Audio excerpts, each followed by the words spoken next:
بسم اللہ الرحمن الرحیم۔ وَإِن قَادُوا شکوہ ہے۔ اچھا جہاں تھوڑا سا اشکال ہے، یہ سورہ قاف آیت نمبر 22 میں اور سورہ مریم لکھ لو بس، قاف آیت 22 اور مریم آیت 38، اس میں مضمون آ رہا ہے قیامت کے دن نظر تیز ہوگی۔ نکال لو نکالو جلدی، میں نے کہا وقت بچاؤ، لیکن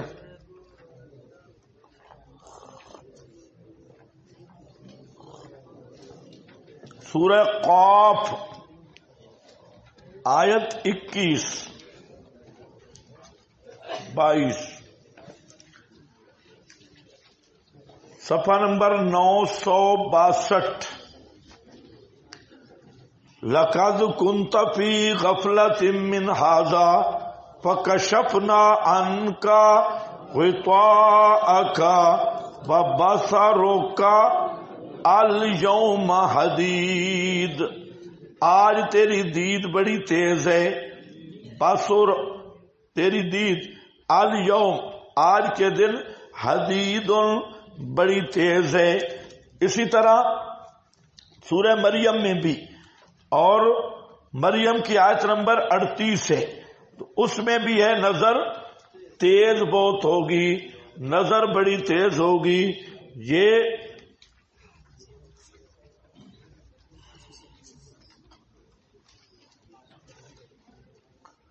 ہاں بھائی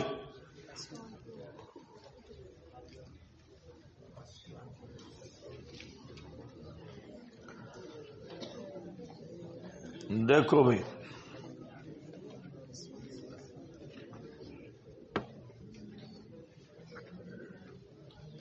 اسمع بہم و ابصر یوم یأتوننا، صفحہ 571۔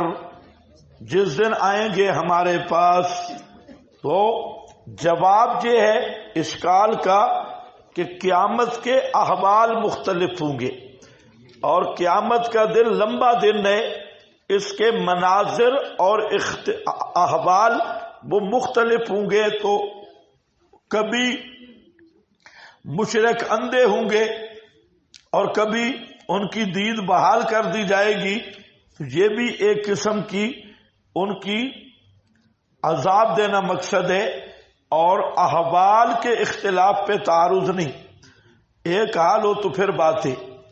من کان فی ہذہ اعمی فہو فی الآخرۃ اعمی واضل سبیلا وان قعدوا لیفتنونک، یہ شکوہ ہے، اور انہم مخفف من المثقل، بے شک وہ مشرک قریب تھا لیفتنونک، فتن یفتنو ضرب یضرب پر بابے، اور جب اس کا صلہ علا آئے تو مانا پھیر دینا، جیسے فتنہ عن رائیہ، اس نے اس کو رائے سے پھیر دیا، تو فتنہ یفتنو سے لے یفتنونک، تاکہ پھیر دیں تجھ کو، اوپر لکھا ہے پھیر دے میں تجھ کو، ہٹا دیں تجھ کو، ان الذی،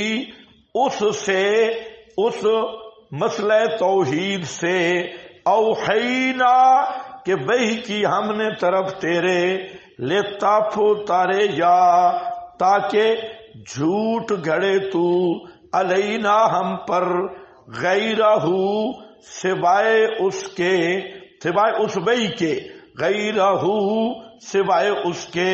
خیال کرنا، فرمایا قریب تھا کہ وہ مشرک پھیر دیں تجھے۔ ان الذی سے مراد مسئلہ توحید، مسئلہ توحید، یعنی مسئلہ توحید سے جو وحی کیا ہم نے طرف تیرے، لے تفتری یا، یہ لام عاقبت ہے، نتیجہ یہ نکلتا کہ آپ گھڑتے مجھ پر غیر اس کا جو میں نے وحی کیا ہے، وحی کے علاوہ بات کرتے۔ سمجھ جاؤ گے آیت میں دلیل ہے کہ جو وحی سے ہٹ کے گفتگو کرتا ہے وہ افتراء کا شکار ہو جاتا ہے. کتاب و سنت سے ہٹ کے گفتگو یہ ذریعہ افتراء ہے. لتفتری علینا غیرہ بإذن، اور اس وقت، کس وقت؟ اگر آپ بعض وہ کون سا مسئلہ تھا جو چھڑوانا چاہتے تھے؟ اذا ذکرت ربک، ہاں بھول گئے، بولا کرو اذا ذکرت ربک فی القرآن وحدہ، اسی کے بارے میں کہتے تھے ائت بقرآن غیر ھذا او بدلہ، قرآن اور لے آ یا اسی کو بدل دے. جہاں لکھا ہے لا یسمعو تھوڑا سا لا حذف کر دے، تھوڑا سا بدل دے. جہاں کھڑا ہے وَهُمْ عَنْ دُعَائِهِمْ غَافِلُونَ تھوڑا سا لگا دے إِلَّا الْأَنْبِيَاءُ وَالصَّالِحُونَ، بس. یا تھوڑا سا اجلس نام لگا دے، تھوڑا سا لگا دے بت مرادیں. یہ ہے بدل ہو، یعنی جو آیات توحید ہیں ان میں تبدیلی کر. بہت سخت مسئلہ ہے. کابر علی المشرکین ما تدعو، کابورا مشرکوں کی ہڈیاں بھی درد کرتی ہیں. جب آپ مسئلہ جس کی طرف آپ بلا رہے ہیں کوئی آسان مسئلہ نہیں، یہ جب ماحول میں جا کے بیان کرو گے تو پتہ چلے گا. ہاں بھائی کہتے ہیں جی لتفتری علینا غیرہ بإذن، اور اس وقت اچانک تھوڑا سا آپ ڈھیلے پڑ جائیں. وہ دوسرے مقام پہ ودو لو تدہنو، نکالو نکالو، ودو لو تدہنو فیدہنون. اچھی طرح دیکھو آج کل مداہنت کا دور ہے.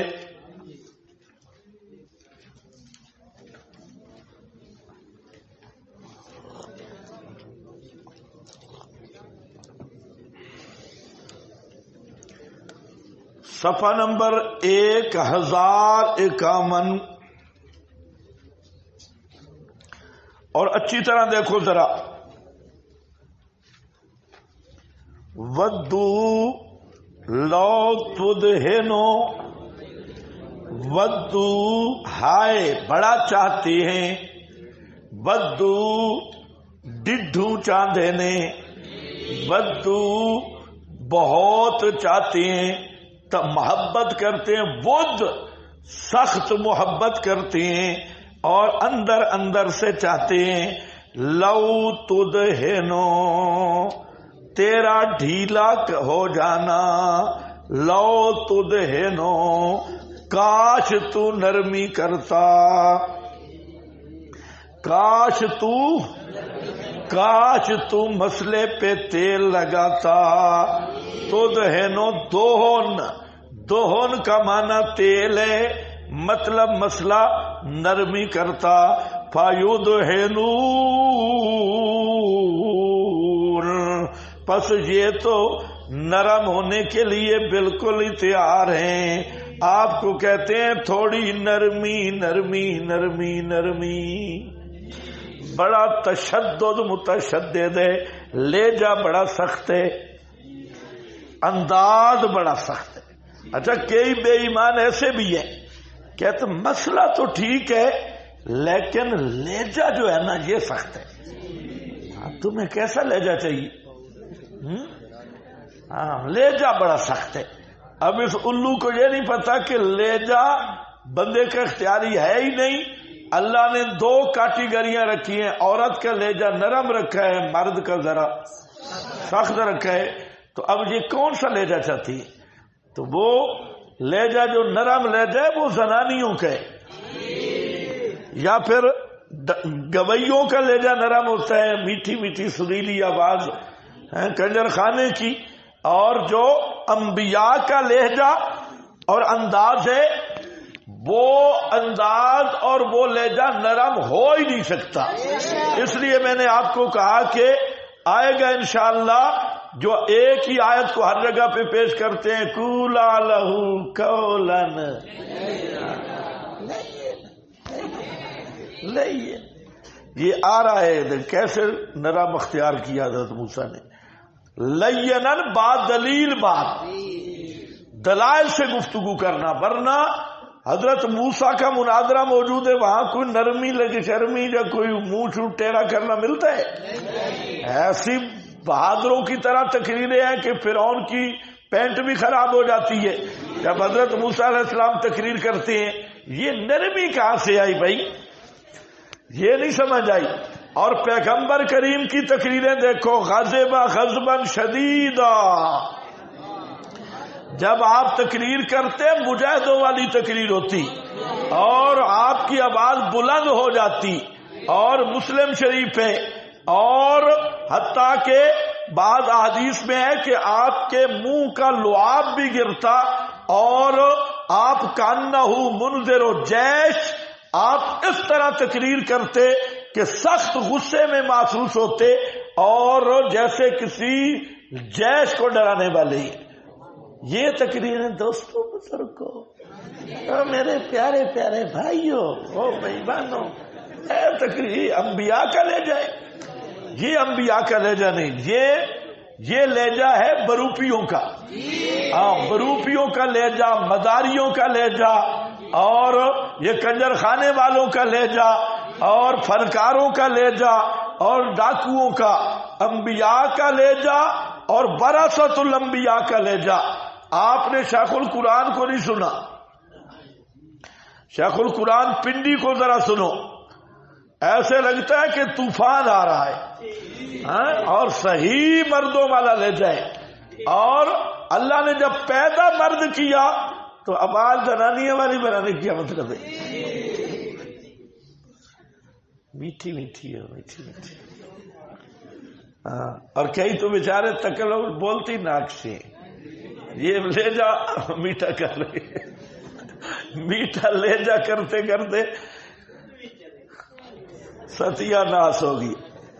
ہاں بھائی، اے دوست میں لڑگا، جب میں پنڈی گیا نا، پنڈی گیا، وہاں پر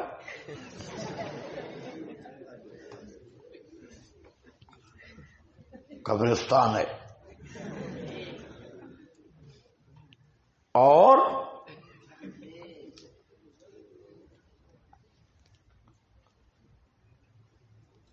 میں نے خود قبرستان سے مردوں کی تلاوت سنی ہے.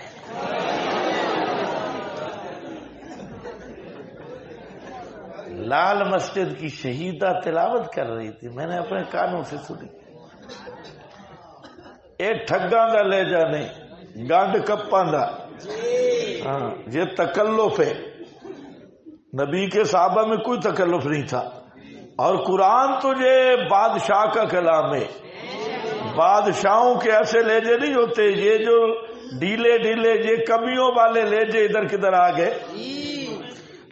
یہ گھٹیا لوگوں کے لہجے ادھر نہیں آئیں گے. قرآن بادشاہ کا کلام ہے. فرمایا بدو لو تدہنو فیدہنون، چاہتے ہیں مشرک لو تدہنو، تیرا ڈھیلا ہو جانا، کاش کے تو مسئلے کو نرم کر لے. فیدہنون، یدہنون، یہ نرم ہونے کے لیے تیار ہیں. اب یہ جو کہتے ہیں نرم ہو جا، ان پر دفعات ذکر کیے. 10 نمبری بدماش ہیں. کون ہے؟ یہ جو کہتی ہیں مسئلہ نرم کر، اور جو کہتی ہے اس کا لہجہ بڑا سخت ہے اور ہے بڑا متشدد. یہ آپ کون ہیں کتنے نمبر کے بدماش؟ 10 نمبری بدماش، حلاف، حماد، مشاء، مناع، معتد، عظیم، عطل، زنیم۔ یہ کس کی صفات ہیں جو پیغمبر کو کہتے ہیں یہ سخت ہے، اس کا لہجہ بڑا سخت ہے، نرم ہو جا نرم۔ جو مسئلے کو نرم کرنے کی سفارش ہے، لہجے کو کیا کہتے ہیں جی؟ اخلاق ہونا چاہیے۔ کون سا؟ ان سے پوچھ لیا کرو کون سا اخلاق؟ پیغمبر والا یا اخلاق آگے متعین کر؟ پیغمبر کا اخلاق قرآن ہے۔ ہاں بھائی تو پتہ نہیں کس اخلاق خانے میں پڑا ہے۔ ہاں بھائی تجھے لوگ کون ہے؟ 10 نمبری بدماش ہے۔ کون 10 نمبری بدماش؟ جو کہتے ہیں مسئلے میں ڈھیلے پڑ جاؤ اور مسئلہ نرم کر لو۔ ہاں، اور واقعی ان کو اگر آپ غور سے دیکھیں تو یہ ساری صفتیں ان میں بدو لو تدہنو، چاہتے ہیں۔ ہاں بھائی دیکھو، وَإِن كَادُوا لَيَفْتِنُونَكَ عَنِ الَّذِي، اور بے شک وہ قریب تھا کہ پھیر دے میں آپ کو، عَنِ الَّذِي، اس مسئلہ توحید سے کہ بھئی کی ہم نے طرف تیرے، تاکہ لِتَفْتَرِيَ عَلَيْنَا، تاکہ جھوٹ گھڑے تو اوپر ہم کے، ہمارے، غیرہ، اس وحی کے علاوہ اپنی طرف سے جھوٹ گڑے۔ یہی وجہ ہے کہ جو لوگ توحید کا خالص بیان چھوڑ گئے انہیں اللہ نے قرآن سے بھی محروم کر دیا۔ اور وہ کیا کرتے ہیں؟ افطرا ہی افطرائے، جھوٹ ہی جھوٹ ہے۔ بڑے سے بڑا ان کا مولوی دیکھ لو، جب تک جھوٹ نہیں بولے گا کھانا ہضم نہیں ہوگا، کیونکہ نرا سچ چھوڑا، نرا سچ چھوڑا تو الجزاء من جنس العمل، اللہ نے اکاذیب کا وارث بنا دیا۔ اس لیے یہ جتنے مشرک بدعتی ہیں ان کا کوئی بیان، اور جتنے مداہن ہیں اور بڑے بڑے مفتی ہیں اور چپاتی ہیں ان کی ذرا سنو تو ان کے کوئی بیان بھی جھوٹ سے خالی نہیں ہوگا۔ ہر بیان میں کوئی نہ کوئی ڈرامہ کریں گے، کوئی نہ کوئی جھوٹ ماریں گے۔ ہاں، تو اس لیے لِتَفْتَرِيَ، یہ لام عاقبت اور نتیجہ کہے۔ نتیجہ یہ نکلے گا کہ آپ ہم پہ گھڑ لیں گے غیرہ، بَإِذَنْ، اور اس وقت اگر آپ مسئلہ توحید میں ڈھیلے پڑ جائیں اس وقت لَاتَّخَذُوكَ خَلِيلًا، بنا لیں گے تجھے دلی دوست، بنا لیں گے تجھے دلی دوست، یار بن جائیں گے۔